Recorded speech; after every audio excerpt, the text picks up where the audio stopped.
जिल्ह्यातील भातकुली तालुक्यातील वणली गावातील शेतकऱ्यांनी शेतमोजणीच्या कार्यवाहीविरोधात जिल्हाधिकाऱ्यांकडे निवेदन सादर करून मोजणीला तात्पुरती स्थगिती देण्याची मागणी केली आहे।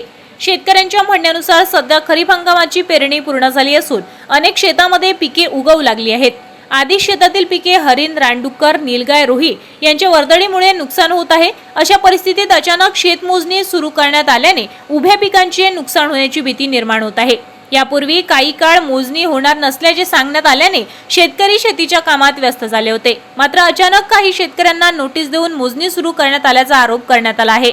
तसेच अनेक शेतकऱ्यांना अद्याप मोजणीची नोटीसही मिळालेली नसल्याने या प्रक्रियेबाबत संभ्रमाचे वातावरण निर्माण झाल्याचे शेतकऱ्यांनी निवेदनात नमूद केले आहे। शेतकऱ्यांचे म्हणणे आहे की सध्याच्या काळात शेतात यंत्रसामग्री आणि कर्मचाऱ्यांची ये-जा झाल्यास उभ्या पिकांचे मोठे नुकसान होईल। त्यामुळे आर्थिक फटका बसून उदरनिर्वाहाचा प्रश्न गंभीर होऊ शकतो। यामुळे पिके सुरक्षित होईपर्यंत शेतमोजणीला स्थगिती द्यावी आणि शेतकऱ्यांचे आर्थिक नुकसान टाळण्यासाठी जिल्हा प्रशासनाने तातडीने हस्तक्षेप करावा अशी मागणी विजय श्रीराम अवगड यांच्यासह वणली गावातील अनेक शेतकऱ्यांनी केली आहे।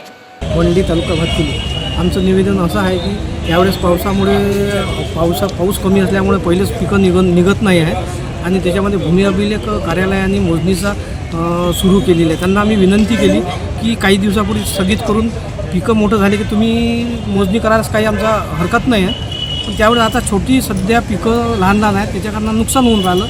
पहिलेच आम्ही वन्यप्राणी जंगलातनं नुकसान करतात त्याच्याकडनं परेशान आहे, तरी पण भूमी अभिलेख कार्यालय ऐकण्याच्या मनस्थितीत दिसत नाही। या अनुषंगाने आम्ही कलेक्टर साहेबांना भेटलो, निवेदन दिलं आणि कलेक्टर साहेबांनी सांगितलं की मी त्याच्यात हे करून बोलून त्यांच्यासोबत मी विषय तुमचा मार्गी लावतो असं आम्ही बोलणं झालं आणि आम्ही साहेबांना भेटून परत आलो।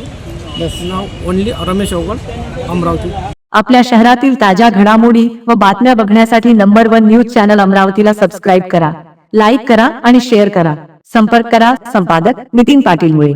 संपर्क क्रमांक 9921589663।